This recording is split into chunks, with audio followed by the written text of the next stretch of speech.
इस वीडियो को ध्यान से देखें। आप सोच सकते हैं एक 16 साल की बच्ची जिसके साथ एक बाहुबली एमएलए ने रेप किया, बलात्कार किया, और ना कि खुद बलात्कार किया बल्कि गैंग रेप करवाया अपने कुछ साथियों से। और हम कौन सी दुनिया में, हमें लगता है कि ये हो गया। नहीं, आगे सुनिए। उसकी जब पिता ने रिपोर्ट कराने की कोशिश की, पुलिस कस्टडी में बहुत बुरी तरह से टॉर्चर करते हुए, जो आप फिल्मों में देखते हैं उतने ही से ज्यादा टॉर्चर करते हुए उसके पिता की पुलिस कस्टडी में हत्या कर दी गई। यही खत्म नहीं होता।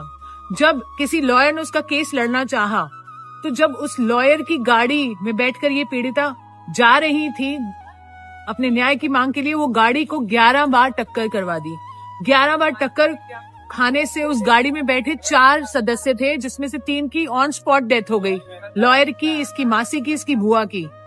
और ये बच्ची बच गई। आपकी रूह कांप उठेगी। और ये बच्ची कैसे बची है, मैंने इसको अस्पताल में तब देखा है जब ये क्रिटिकल केयर में थी 7 साल पहले, और उठ नहीं पा रही थी, वेंटिलेटर पर थी। 6 महीने जब वो उस वेंटिलेटर आईसीयू में रही, उसके बाद उसने अपनी हिम्मत जुटाई और अपना केस लड़ना चाहा। उस मुजरिम को उम्र कैद की सजा हुई। इतना कुछ खोया इस बच्ची ने। अपनी लाइफ को नॉर्मल करने लगी थी, अभी शादी की और कोशिश करी थी नॉर्मल होने की। हम उसके साथ थे इतने साल से। और अब क्या हुआ, आप सुन के हैरान हो जाएंगे। उस आरोपी को बरी कर दिया गया। आप सुन पा रहे हैं, उसे बरी कर दिया गया।